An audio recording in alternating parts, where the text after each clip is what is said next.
오늘 이 말씀 가지고 의로운 사람이 되십시오라는 제목으로 말씀의 은혜를 함께 나누고자 합니다.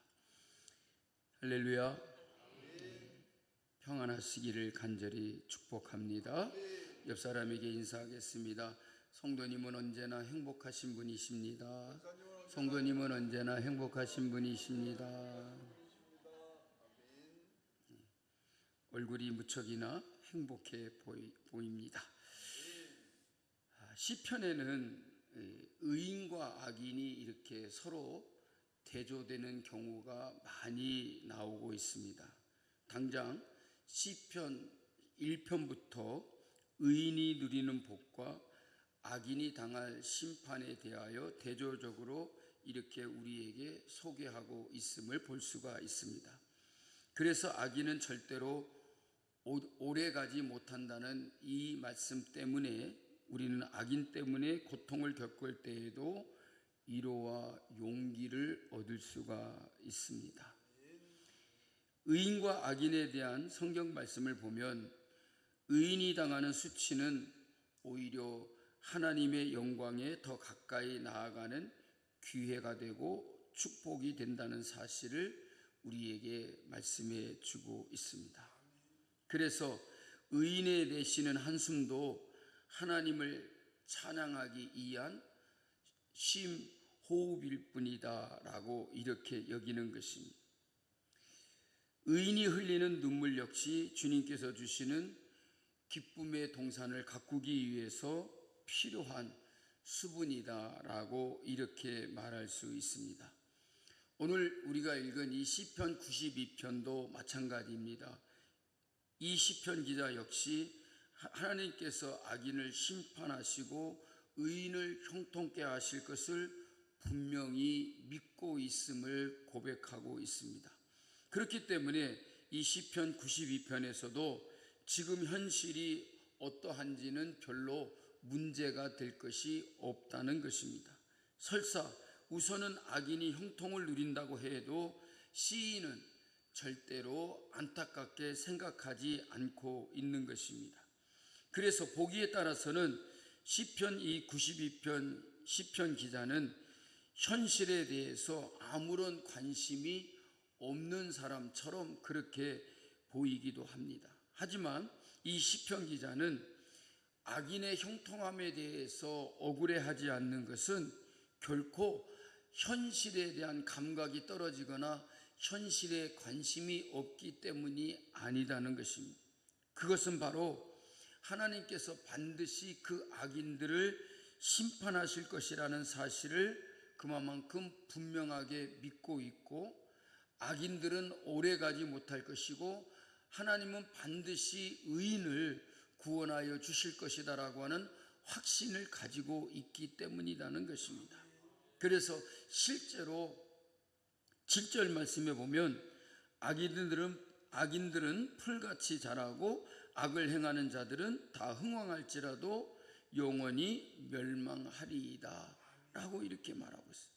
그러니까 아무리 악인이 잠시 형통할지라도 그것 때문에 불평해하거나 그것 때문에 속상해하고 내 자신이 망할 것처럼, 내 자신이 불행한 자처럼 그렇게 여길 것이 못 된다라고 하는 것입니다. 시편 기자는 분명코 악인은 풀과 같다라고 이렇게 말했습니다. 여러분, 잡초는 특별히 돌봐주지 않는데도 얼마나 잘 자랍니까? 그렇죠? 그런가 안 그런가 하는 것은 이따가 예배 끝나고 갈 때에 우리 교회 앞마당에 있는 이게 화단을 좀 한번 들여다보고 가십시오. 요즘에 제가 화단에다가 꽃을 갖다 많이 심어놨거든요. 지난번에 수련회 갔다가 거기 그 리조트에 그 언덕에 노란 꽃이 피어 있어가지고 저 꽃이 뭔가 하고 이름을 검색해가지고 금방 5그루, 한 10폭인가? 5개, 2개씩 5개니까 그거 갖다가 지금 화단에다 심어놨어요. 이제 곧 필 거예요, 우리 교회도. 늦게 피면 한번 가서 보시기 바랍니다. 그런데 보면 화초는 심어 놓으면 그 옆에 있는 풀들을 잘 뽑아주고 풀들이 자라지 못하게 해야만이 이렇게 무성하게 잘 자라는데, 풀들은 심어 놓지도 않았는데 지 혼자서 커. 지 혼자서 막 뿌리를 뽑아놔도 또 나오고 막 그러고 얼마나 강한지 몰라요. 근데 그 화단에 있는 화초는 여러분 뿌리 건드려 놓으면 금방 죽어버리더라고요. 우리 관리 집사님이 많이 손대서 그런지 모르지만 하여튼 몇 번에 걸쳐서 심었는데, 왜냐하면 우리 관리 집사님이 관심과 저의 관심은 달라요. 저는 화초를 가꾸는데 관심이 있고 저분은 질겅이, 쓴바귀, 민들레 뭐 이런 거 가꾸는데, 아니 그거는 그냥 그러니까 어떤 권사님이 그러더라고. 다 뽑아버리라고. 왜 그러냐니까, 거기 차 뒷국무니에 차가 방구 쿵쿵쿵쿵 끼고 있는데 그 안 좋은 가스도 나오는데 거기다 심어놓고 왜 먹냐고. 그러니까 냅둬요, 관리 집사님이 먹을 거니까. 뭐 그렇게 농담도 했는데, 하여튼 풀들은 가만 놔둬도 잘 자라야. 그래갖고 뭐 화초를 막 뒤엎을 정도로 그래. 그래서 내가 관리사님 모르게 쓴바귀 한 3-4그루 뽑아버렸어요. 너무 크게 자라가지고. 그래 갖다 먹으라고 그냥 줄까 하다가 왜 뽑았냐고 또 뭐라 그럴까봐 얼른 갔다가 제가 알고 있었어요. 저분은 몇 그루 심어놓은 것까지 다 알고 있어요. 하여튼 뿌리도 굵고 잘 자라더라고요. 근데 여러분, 잡초는 아무리 무성해도 여러분 한때뿐인 것입니다. 잡초는 아무리 무성해도 결국에 가서는 뽑힐 수밖에 없다는 것이죠. 오히려 무성하면 무성할수록 더 빨리 뽑히게 되는 것이라는 말입니다. 오늘 말씀에 보면 악인도 이와 마찬가지라는 것입니다. 우선 보기에는 형통한 것처럼 보이지만 결국에는 뿌리가 뽑힐 잡초와 같게 된다라고 이렇게 말씀하고 있습니다. 물론 악인이 이렇게 뿌리 뽑힌 잡초처럼 되는 것은 인간의 힘에 의해서 좌우되는 것이 아니라 악인을 심판하시는 하나님께서 하시는 일이다라는 것입니다. 그렇기 때문에 악인들에 대해서 사람이 보응하거나 사람들이 그를 심판하는 것이라면 뭔가 미덥지 않은 것도 있겠지만, 시편 기자가 아무리 악인이 형통할지라도 그것 때문에 불안해하거나 그것 때문에 원망하고 불평하는 일이 없는 것은, 바로 악인에 대한 보응은 사람이 하는 게 아니고 누가 하는 거라고요? 하나님이 하시는 일이라는 거죠. 그런데 오늘 시편 기자는 의인에 대해서는 뭐라고 말하고 있습니까? 지금 당장은 어려움을 겪고 괴로움을 겪을지 모르지만 결국에는 그 의로운 행실에 합당한 상을 받게 될 것임을 믿고 있다는 것이죠. 그 말씀이 바로 12절 말씀의 내용이 그것입니다. 우리 다 같이 12절 말씀을 함께 읽어보겠습니다. 의인은 종려나무같이 번성하며 레바논의 백향목같이 성장하리로다. 자, 악인에 대해서는 시편 기자가 분명하게 뭐라고 말하냐면 그들은 잡초와 같이 뽑힐 것이다 그랬어요. 그런데 여기서 의인에 대해서는 종려나무같이 번성하고 레바논의 백향목같이 성장하리로다 그랬어요. 여러분, 악인들에게 핍박을 당하며 의인들이 고난을 겪을지 모르지만 결국에는 의인은 종려나무처럼 번성하고 레바논의 백향목처럼 성장할 수 있다라는 것입니다. 그렇기 때문에 시편 29편에서 이 시편 기자는 잘못된 현실이라고 해서 무조건 억울해하지 않고 오히려 악인을 심판하시고 의인에게 복을 내려주시는 하나님께 감사와 찬양을 드리고 있다라는 것입니다. 실제로 시편 92편은 분량으로 보면 15절 가운데 악인의 심판에 대한 내용은 9절과 10절과 11절 뿐입니다. 그리고 나머지는 모두 다 의인을 형통케 하시는 하나님께 드리는 감사와 찬양의 내용이 담겨 있다는 거죠. 그러니까 이 시편 92편이 전부 몇 절이라고요? 15절이에요. 그런데 그 악인에 대한 심판에 대한 내용은 7절과 9절과 11절 3절밖에 없어요. 그러면 12절 12절은 전부 다 누구에 대한 내용이에요? 의인에 대한 내용이라는 거죠. 그러니까 그 의인을 형통케 해주시는 하나님을 믿고 하나님께 대한 감사와 찬양을 기록하고 있다는 것입니다. 1절부터 3절까지가 바로 그런 내용입니다. 1절을 보면 지존자여 시편금과 비파와 수금으로 여호와께 감사하며 주의 이름을 찬양하며 아침마다 주의 인자하심을 나타내며 밤마다 주의 성실하심을 베품이 좋으니이다 라고 말했어요.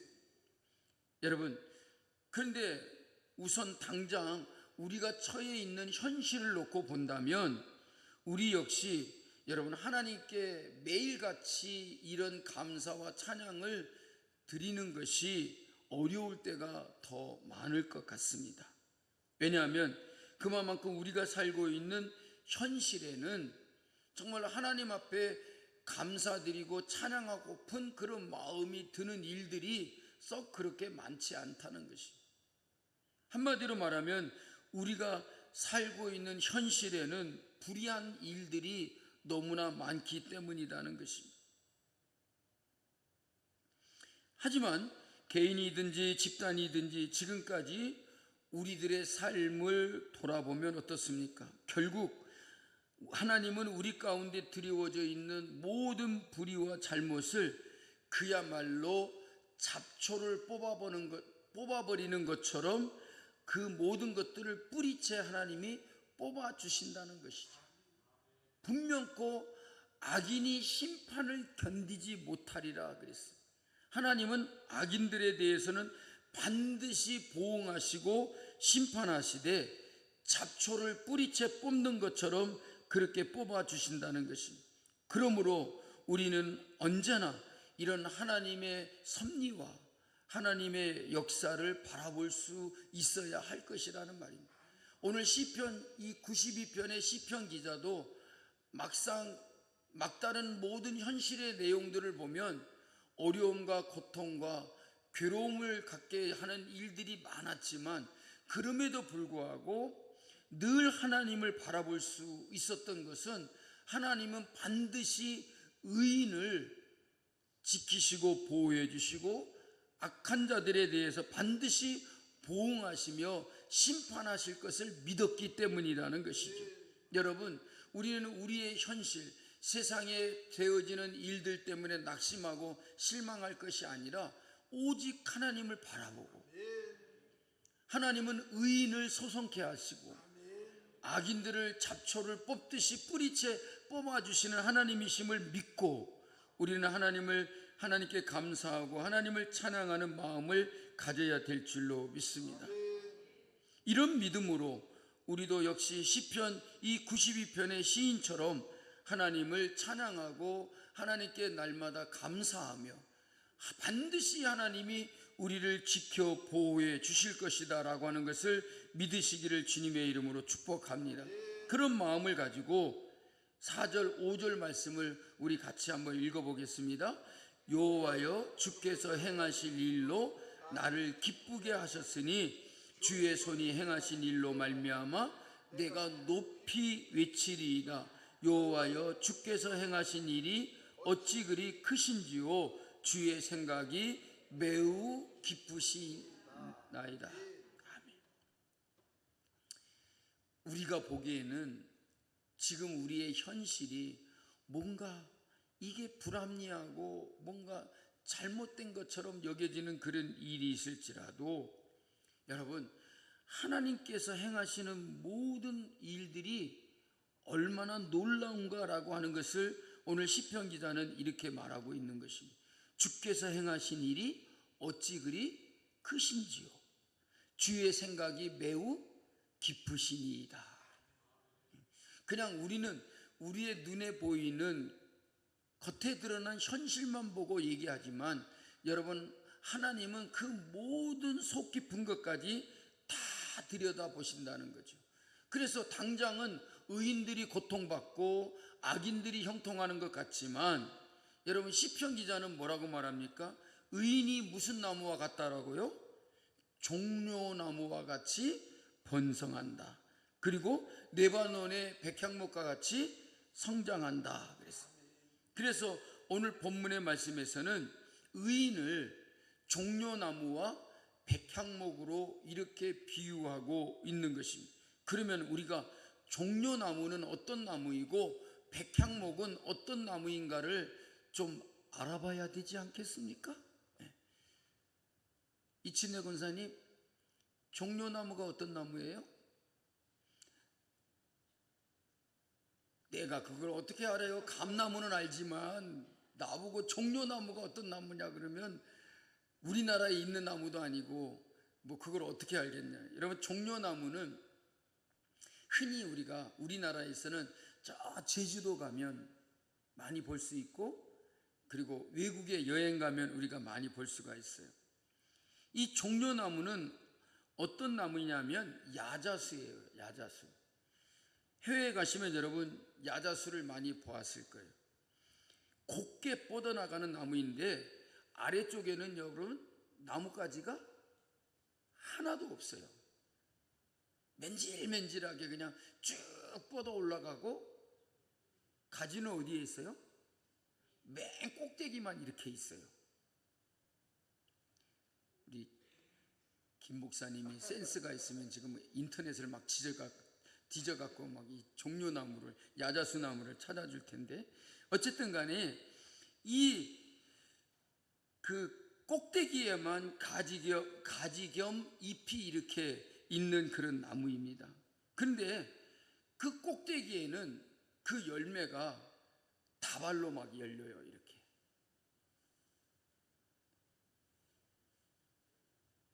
포도송이처럼 돼 있는데 이렇게 해갖고 크게 이렇게 열리는데 막 이렇게 거기에 보면 동글동글한 종려나무 열매가 맺혀 있어요. 그것을 우리말로 하면 대추야자라 그래요. 그래서 여러분, 중동 지역에 가면 대추야자 먹어보신 적이 있으세요? 예. 제가 옛날에 대추야자 사갖고 오기도 했는데, 제가 이렇게 드렸던 분들이 나는 맛있는데 그냥 맛없다고 그러더라고요. 되게 달아요. 그러니까 그러니까 대추 야자니까 대추같이 생겼어요. 근데 약간 달콤하고 맛이 있어요. 그런데 그 열매가 이렇게 하나 둘씩 열리는 게 아니라 다발로 이렇게 열리거든요. 그래서 그 다발로 열리는 이 대추야자 열매를 여러분, 그 근동 지역의 사람들은 이 다산의 상징으로 여겨요. 그러니까 자식을 많이 낳게 하는 그런 상징으로 여기는데, 그래서 이 대추 이 나무, 그러니까 야자수 나무, 종려나무를 히브리어로 말하면 어떤 단어이냐면 다말이라는 단어예요. 그래서 이 다말이라는 단어가 여자들 이름에 많이 쓰여지고 있어요. 그래서 성경에 보면 유다의 며느리 이름이 다말이었어요. 압살롬의 여동생의 이름도 다말이었어요. 그래서 이 종려나무는 그 열매를 이렇게 많이 맺히기 때문에 이 다산의 상징으로 상징을 했다라고 하는 것입니다. 그리고 이 종려나무는 헬라어로는 포이닉스라는 그런 말이에요. 이 포이닉스라는 말은 불사조라는 뜻을 가지고 있어요. 그러니까 죽지 않는 새라고 그러죠, 불사조가. 그러니까 왜 이 종려나무를 불사조라고 말하냐면 이 종려나무 뿌리는 항상 물이 있는 깊은 곳에 땅속 깊이 이렇게 뻗어져 있다는 거예요. 그래서 종려나무가 많은 곳에는 뭐가 많을까요? 물이 많지요. 그래서 여러분, 모세가 이스라엘 백성을 데리고 가다가 그 라마의 쓴물을 만났다가 얼마쯤 가니까 뭐가 나왔어요? 종려나무 70주가 나왔죠. 거기에 뭐가 많았어요? 물이 있었다 그랬어요. 물이. 그래서 이 종려나무는 그 뿌리가 물의 근원에 닿아 있기 때문에 종려나무가 많이 보이면 오아시스가 물이 많은 곳이 나타난다라고 이렇게 여기고 있는 것이죠. 그래서 이 종려나무는 언제나 번성하고, 그야말로 종려나무는 아무리 가물어도 메말라 죽지 않는 나무처럼 그렇게 상징이 되어 있어요. 그래서 사막에서 여러분, 그 종려나무는 정말로 물이 많은 곳에만 이렇게 자라고 있다라고 그렇게 여겨지는 것입니다. 그렇기 때문에 의인은 이런 종려나무와 같이 번성할 것이다 라고 이렇게 표현하고 있는 거예요. 근데 여러분, 솔로몬이 성전을 지었을 때 그 지성소의 벽면에다가 어떤 사파를 그려 넣었냐면 종려나무를 그려 넣었어요. 그러니까 예수님이 예루살렘에 입성하실 때에 많은 사람들이 무슨 나무 가지를 꺾어가지고 흔들었다고요? 종려나무 가지를 꺾어서 흔들었다고요. 그 이유가 뭐냐면 이 종려나무가 불사조를, 죽지 않고 살아남는 그런 것을 상징하기 때문이라는 것이죠. 그래서 로마의 통치 가운데 있었던 이스라엘 백성들은 예수님께서 나라를 독립시켜 주실 것을 염원했기 때문에 그래서 종려나무 가지를 꺾어서 흔들었다는 거죠. 그런 의미에서 바로 종려나무 가지를 흔들었고, 그 종려나무 가지를 꺾어서 길에다가 펼쳐 놓았다라고 말하고 있는 것입니다. 그래서 이스라엘이 로마와 독립전쟁을 할 때에 발행한 동전에 새긴 모양도 무슨 모양이냐면 바로 이 종려나무 동전에다가 그 문양을 새겨 넣었다는 거죠. 그러니까 의인은 이처럼 종려나무와 같이 무성하게 번성하고 죽지 아니하고 살아남는다라고 하는 그런 의미로 이렇게 종려나무라고 말하고 있다는 것이죠. 그러니까 의인은 결코 하나님이 그들을 죽지 않게 하고 멸망당하지 않게 하실 것이다 라는 것을 시편 기자가 분명하게 말하고 있습니다. 자, 그 다음에는 어떤 나무를 얘기했냐면 백향목이라고 하는 나무를 얘기하고 있어요. 여러분, 이 백향목이 많이 나는 나라는 어디입니까? 레바논이에요. 레바논. 그래서 레바논 국기에 보면 나무가 그려져 있죠. 휴대폰 다 꺼내가지고 빨리 레바논 국기 찾아보세요. 그 국기 한가운데 이렇게 소나무같이 생긴 나무가 그려져 있어요. 그 나무가 무슨 나무냐면 바로 백향목 나무예요. 근데 이 백향목이라는 말은 이 백자가 우리는 흰 백자인 것처럼 생각하고 하얀 색깔이로 이렇게 잘못 말하는 사람들도 있어요. 그런데 이 백자는 하얗다는 뜻이 아니에요. 그러니까 우리가 흔히 볼 수 있는 나무로 말한다면 삼나무가, 그러니까 소나무가에 속하는 그런 나무라는 것이죠. 그래서 백향목은 소나무가에 속하는 그런 나무입니다. 그런데 여러분, 이 백향목은 레바논의 1500m 이상의 고산지대에서 자라는 나무로서 향기가 나고 썩지 않는 나무로 유명합니다. 그래서 최고급 목재로 쓰여지는 것입니다. 그래서 솔로몬이 성전을 지을 때도 무슨 나무를 가지고 사용했습니까? 백향목으로 사용했다. 그러니까 그 향기도 많이 나고 썩지 않는 그런 나무예요. 그래서 요즘에 보면 집 질 때 그 피톤치드가 많이 나오는 편백나무로 이렇게 막 짓잖아요. 그러니까 솔로몬도 그 당시에 썩지 아니하고 향기가 나는 이 백향목을 갖다가 성전을 지을 때 사용했다는 거예요. 그래서 백향목으로 성전에 지성소를 만들었고, 그 백향목으로 만든 지성소 벽면에다가 바로 종려나무 문양을 이렇게 석여 넣었다는 것이죠. 그래서 성전에는 이 백향목과 종려나무가 다 이렇게 있었다는 것이죠. 그러니까 성전에서, 특별히 지성소에서 볼 수 있는 나무 백향목과 종려나무 문양을 볼 수 있었다는 거예요. 이렇게 하나님 앞에서도 귀하게 여김을 받는 종려나무와 백향목과 같은 사람이 누구라고요? 의인이다. 그래서 참으로 그 나무가 얼마나 귀한 나무인가라고 하는 것을 시편 기자는 말하고 있다는 말입니다.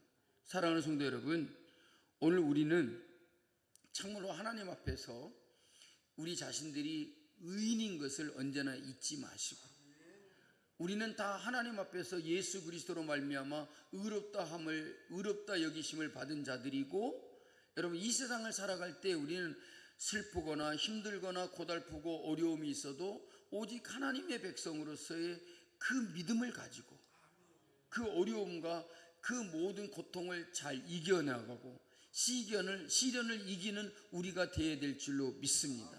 아무리 어려운 가운데 있을 때도 하나님이 우리를 지키실 것이라는 말이에요. 우리를 일으킬 것이라는 말이에요. 종려나무와 같이 번성하게 하고 백향목과 같이 성장하게 하실 것이다 라고 이렇게 말하는 것입니다. 근데 여러분, 놀라운 것은요, 이 백향목 나무가 수명이 몇 년이냐면 2000년에서 3000년이래요. 부지하게도 오래 사는 거예요. 근데 여러분, 그 나무가 꾸준히 자라면 그 높이가 어느 정도 되냐면 35m 높이가 된대요. 그러니까 백향목의 성장은 멈출 줄 모르고 계속 자라는 거예요. 몇 년 동안 자란다고요? 2000년 이상 자란다고요. 그리고 그 높이가 35m 이상 되는 나무들이 그렇게 높이 자란다는 거예요. 끊임없이 자란다는 것이죠. 그리고 여러분, 그 목재들은 여러분 어떤 나무들을 사용했냐면 1000년 이상 된 목재들을 이 고급 건축 자재로 썼다는 거예요. 그러니까 1000년 이상 자란 백향목을 가지고 건축 자재로 썼다라고 하니까 이 나무가 여러분 얼마나 귀한 것이냐는 거예요. 그래서 오늘 시편 기자가 그 다산을 상징하는 그 다발로 열매가 맺히는 종려나무와 같이 너희가 의인이 번성할 것이다. 그리고 백향목과 같이 성장할 것이다 라고 이렇게 말씀해 주고 있다는 것이죠. 여러분, 오늘 또 우리는 정말로 우리가 하나님의 거룩한 백성이기에 우리는 종려나무와 백향목과 같은 의인인 것을 언제나 잊지 아니하고 다시 한번 우리 자신에 대해서 정말로 귀하고 존귀한 백성인 것을 다시 한번 우리의 마음속에 새길 수 있는 기회가 될 수 있기를 주님의 이름으로 축복합니다. 그래서 우리는 모두 다 그 하나님의 거룩한 백성이고, 이 종려나무가 여러분 어디에 심겨져 있냐면, 어디에 심겨졌다 그랬습니까? 하나님의 뜰 안에서 번성하리라 그랬어요. 그러니까 세상 밖에 세워진 것이 아니고 여기 보니까는 여호와의 집에 심겼으며 또한 하나님의 뜰 안에서 번성하리로다. 그러니까 우리는 다 하나님의 백성으로서 하나님의 은혜 가운데 살아가게 될 것이고, 하나님 안에 있기 때문에 하나님과 함께하는 삶을 살기 때문에 이렇게 번성하게 될 것이다 라고 말씀해 주고 있다는 것입니다. 여러분, 우리는 늘 하나님과 함께하는 삶을 살고 있음을 잊지 마시기를 바랍니다. 우리는 그렇게 존귀하고 거룩한 백성이요, 하나님께서 보시기에 참으로 아름다운 종려나무와 백향목과 같은 그런 존재들로 여겨지고 있음을 잊지 말고, 여러분, 악인들에 대해서 우리가 원망하거나 불평을 일삼지 말고, 오히려 악인들의 형통을 부러워하지 말고 오직 하나님의 거룩한 백성으로 누리게 될 종려나무와 같은 백향목과 같은 그런 은혜의 축복의 사람인 것을 잊지 않는 성도들 되시기를 주님의 이름으로 축복합니다. 찬양하겠습니다.